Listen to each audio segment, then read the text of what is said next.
Auzubillahiminash-shaytanir-rajeem. Bismillahir-rahmanir-rahim. Dear students, Assalamu alaikum. The topic for our today's lecture is blue properties of ordinary least square. As there are a lot of techniques through which we can estimate the coefficients through sample data for population parameters. There are numerous techniques. One of the method that we have used is ordinary least square. And there are many other methods that can be used to estimate the quantitative values through sample data, and through these statistics we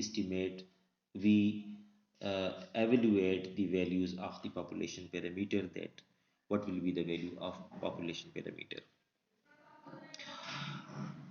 What is the basic criteria of using an econometric method? That what infer that an econometric method, if possess these qualities, then it will be better than the others.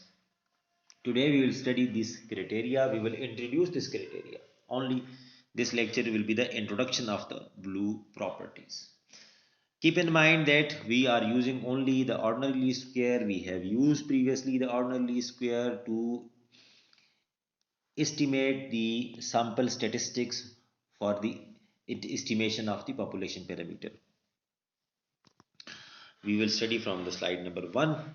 Previously we have estimated the coefficient of relationship through ordinary least square model, and where we stated previously that there is only one independent variable and one dependent variable.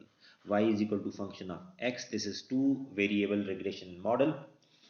And here is the population regression function, that is y is equal to beta naught plus beta 1 x plus mu, and population regression line is equal to expected value of y is equal to beta naught plus beta 1 x.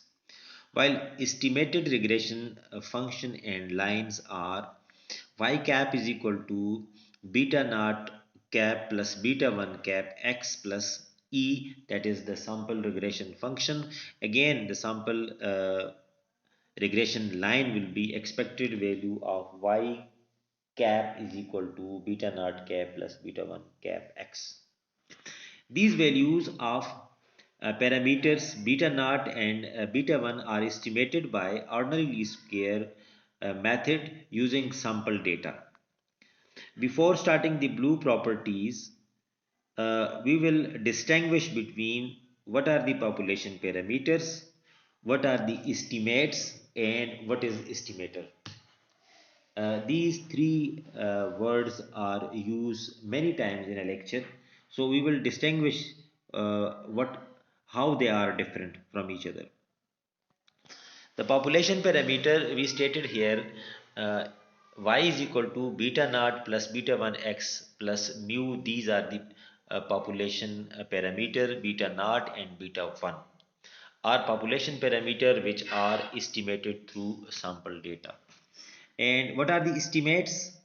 The beta naught cap and beta 1 cap that we have calculated from the sample data, and on the basis of these estimates we identify the population parameter.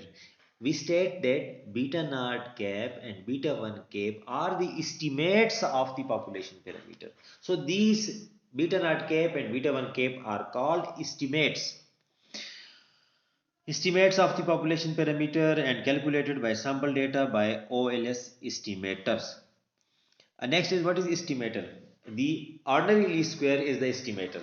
Mean the formulas and the ordinary least square technique is called estimator. The OLS formulas of beta naught cap and beta 1 cap are called estimators of beta naught and beta 1. Right? It means the ordinary least square is the estimator, because these formulas are ordinary least square formulas and these formulas are called estimators. Mean that the beta naught and beta 1 without cap are population parameter, and beta naught cap and beta 1 cap are the estimates of the beta naught and beta 1, while the ordinary least square technique is the estimator. We go next to the slide number 2. We start the slide number 2. There are numerous econometric methods that can be used to estimate the parameters of economic relationship. Right. In our case, I have discussed right now, we have used ordinary least square method.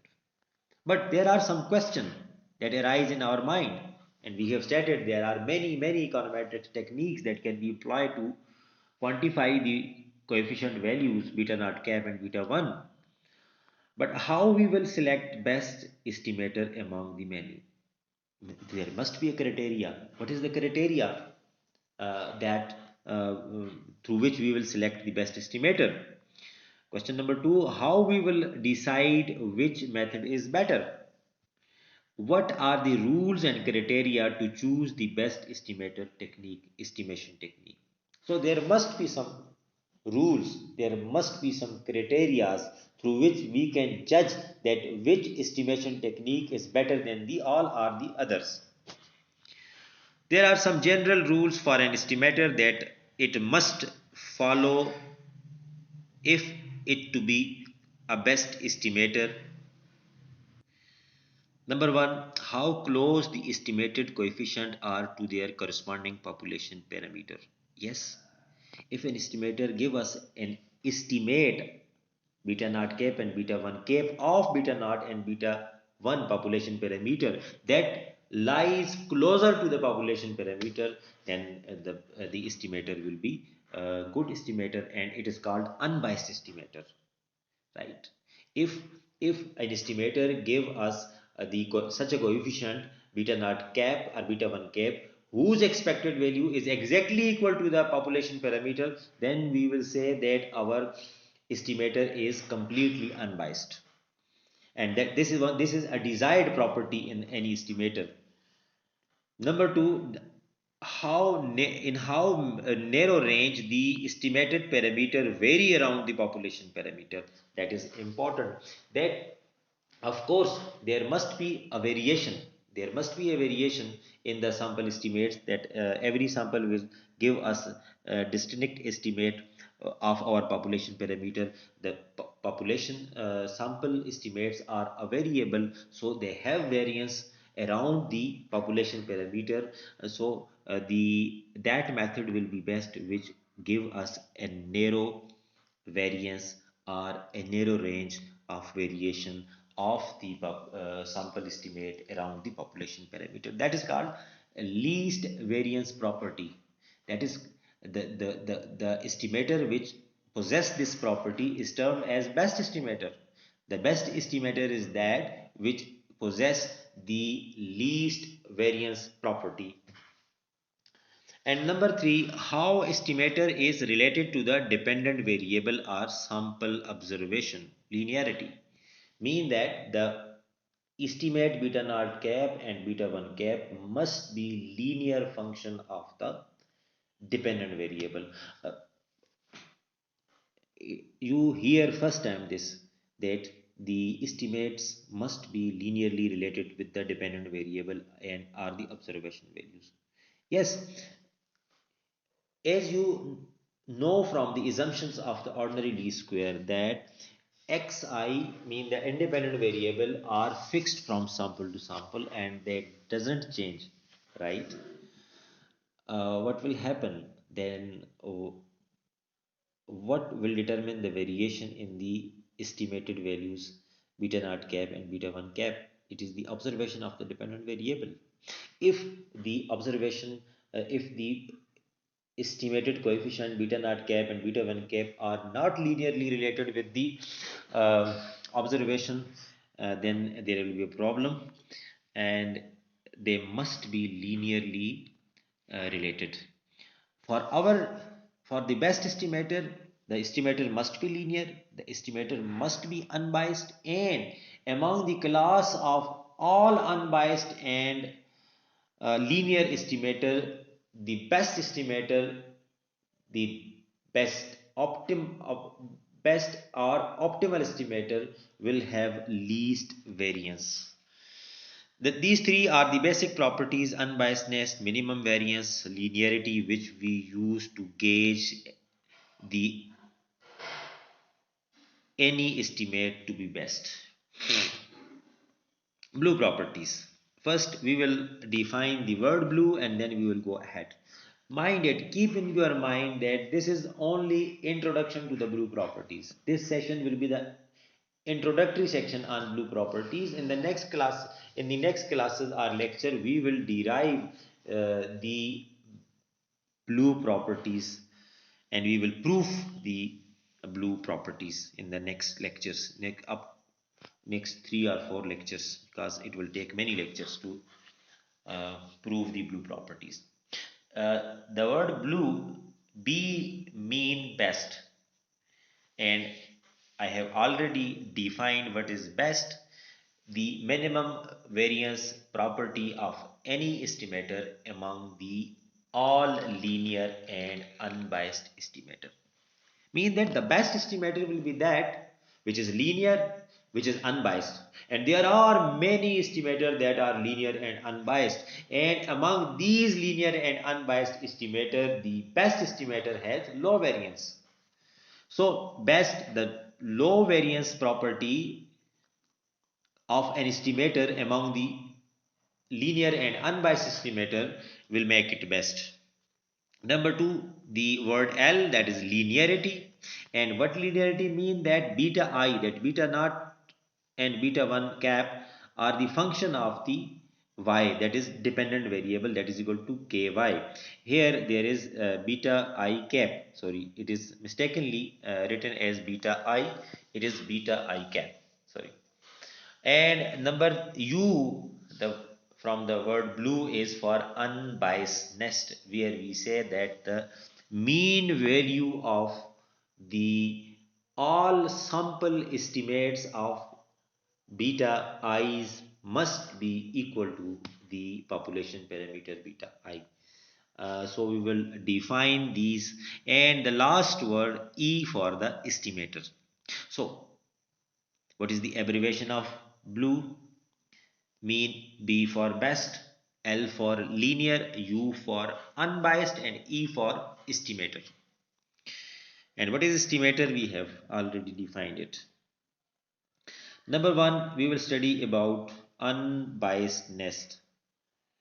Study about unbiasedness now. What is unbiasedness? Bias, basically, the literal meaning of bias is error. And the meaning of unbiasedness mean there is no error, right? Very simple. We will study it from the slide. The bias of an estimator is defined as the difference between its expected value and its true parameter. Here we see bias is equal to expected value of beta 1 cap minus beta 1. And if bias is 0, mean there is no bias, then the expected value of beta naught cap must be equal to beta naught, or expected value of beta 1 cap is equal to beta 1. An estimator is to be unbiased when the bias or error equal to 0. That's for an estimator to be unbiased, the expected value of beta cap must be equal to the beta I, the population parameter estimate. Here I want to tell you that how we can calculate the expected value of beta I cap. Suppose in hypothetical sampling process, we collect infinite number of sample from the population with n number of observation in each sample, right? And we calculate the coefficient value beta I for every sample, and we sum all the beta i's, mean we sum all the beta naught and then divide it by n. This will be the average value of the beta naught, and this is called the expected value of beta naught. Listen again, how we calculate the expected value of any coefficient.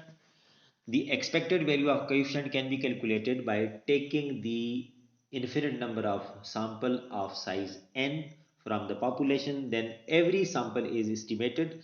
We estimate the coefficient values of beta naught cap and beta 1 cap. Then we sum all the beta 1 caps and beta naught cap and divide them by the number of observation and the total number of sample. We will divide it by total number of sample we have collected. The answer will be the expected value of beta naught cap and expected value of beta 1 cap. So the unbiasedness property of estimators tell that the expected value of beta naught cap and expected value of beta 1 cap must be equal to the corresponding population parameter values. And if these two values are equal, mean that expected value of beta 1 cap is equal to beta 1, then there is zero error. Then there is no biasness. There is unbiasedness and the error is equal to 0. The unbiased estimator, yes, the unbiased property is closely related with the number of the size of the sample. The unbiased estimator converges to the true value of the population parameter when sample size become infinite. It means biasness decreases along with increase in the sample size.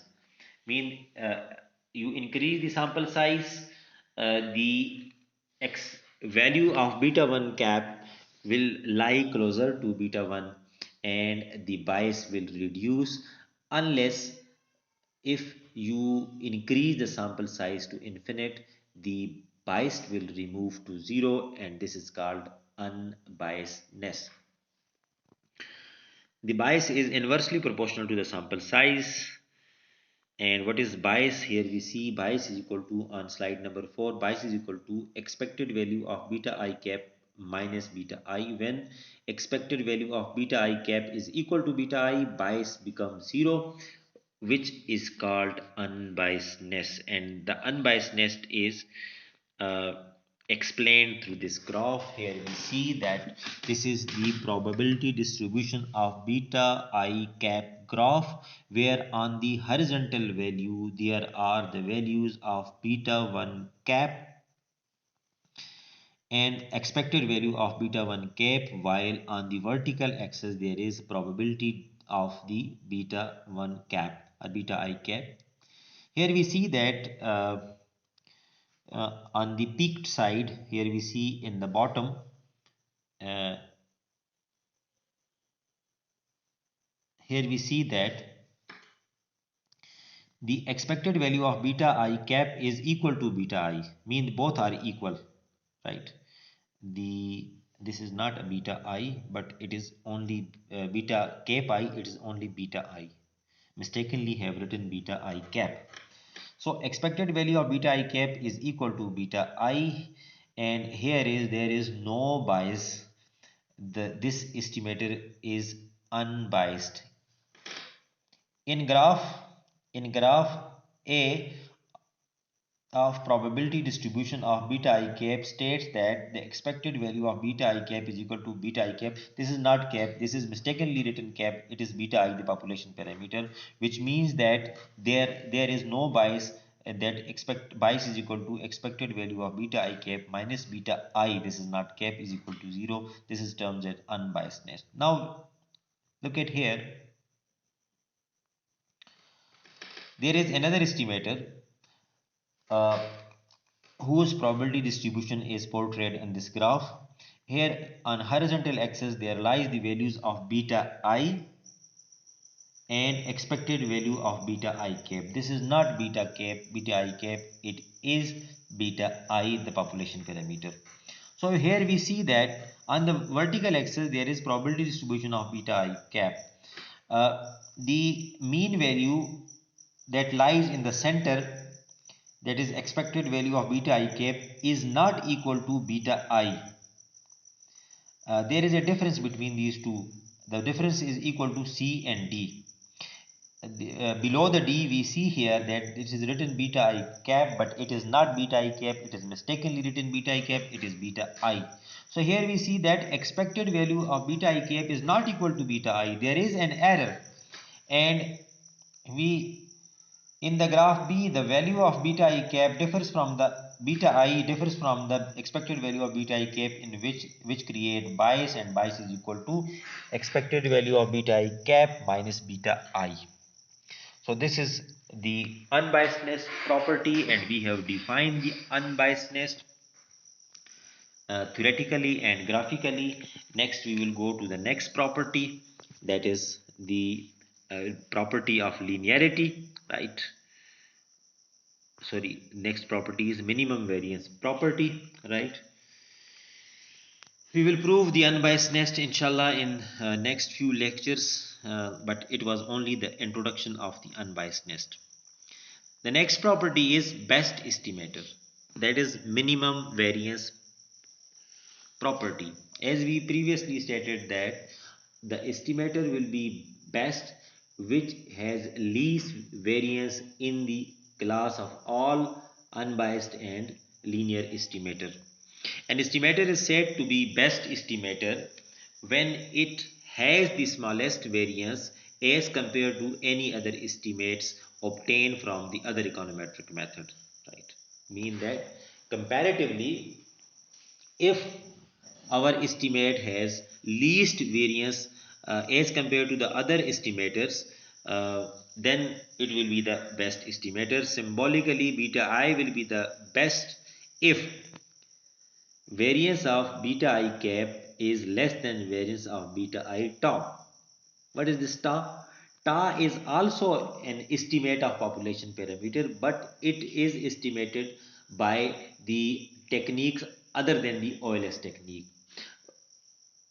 In the next lecture, we will distinguish between the OLS and the other technique by the word cap and tau. The cap estimator, all cap estimator will be estimated through ordinary least square, and the tau estimator will be estimated by other than the ordinary least square, other than the OLS method. So again, we have written here the formula for the variances. The variance of beta I cap is less than the variance of beta I tau. That estimator will be best which will have least variance. We will study from the slide, where beta I cap is estimated through ordinary least square and beta I tau is an estimator estimated through any other econometric technique. The minimum variance property is desirable only when combined with the unbiasedness property, right? Minimum variance is very important, but it must be accompanied by the unbiasedness property as well.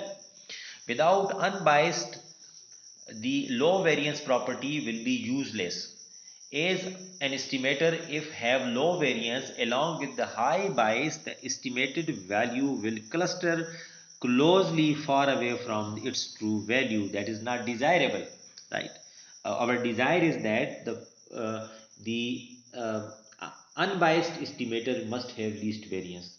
If an estimator has least variance but it is not unbiased, it is biased, then the values estimated value will cluster around a artificial uh, population value that will not be the true value of beta I.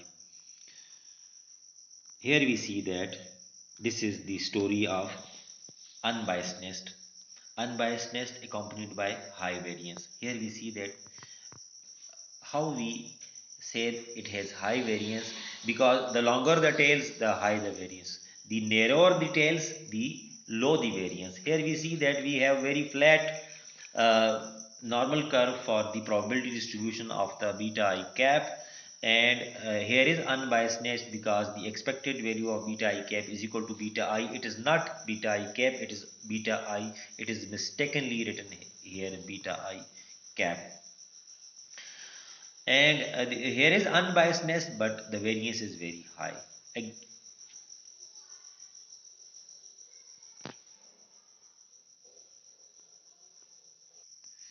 We see here is another probability distribution curve of beta I cap, here we see that it has narrow tails. Narrow tails mean that there is low variance, but here we see that the expected value of beta I cap is not equal to beta I. That is, there is a bias, and we can say that in this case we will choose that estimator which will have least MSE, mean square error. Right? If we are confronted with such a case, the one estimator that is unbiased but having high variance, and the other estimator which is biased but have a very unique level of variance, low variance, then we will choose between them with the criteria of MSC, the estimator which will have low mean square error, then we will choose that estimator. What is MSE? MSE is equal to variance of beta I cap plus bias square into beta I cap. Which estimator having least MSE, we will choose that estimator for our analysis. Now, the on the slide number 7, we define what is efficient estimator. An estimator is called the efficient when it possesses both the properties of unbiasedness and minimum variance as compared to the other unbiased estimator. Here we see that estimator will be efficient, which has a low variance among the others unbiased estimators. Here we see that estimator where expected value of beta I cap is equal to beta I, and expected value of beta I tau is equal to beta I tau. Here we see both the cap estimator and the tau estimator are unbiased, but we see here the variance of beta I cap is less than the variance of beta I tau, which it means that beta 1 tau or the OLS estimator is efficient as compared to the tau estimator, because the OLS estimator has least variance as compared to the tau estimator. Now next is what is linear estimator? We will study the linear estimator now. An estimator is said to be linear when it is a linear function of sample data or dependent variable. A linear estimator is determined by the linear combination of the sample data. Here we see that beta 1 cap is equal to function of y, mean the dependent, the estimated coefficient are linear function of y, and beta 1 cap is equal to ky, that is termed as linearity. So here we conclude that the blue property is the abbreviation of best linear unbiased estimator. Best mean least variance, uh, L mean linearity, U for unbiasedness, and E for estimator. But our estimator, OLS estimator, will be best when it is linear, unbiased, and among the all linear and unbiased estimator, this estimator has a least variance. Then we will say that our OLS estimator is blue. And in the next lecture, we will prove that the OLS estimators are blue, they are best, they are linear, they are unbiased estimators. Till then, Allah Hafiz, Assalamu alaikum.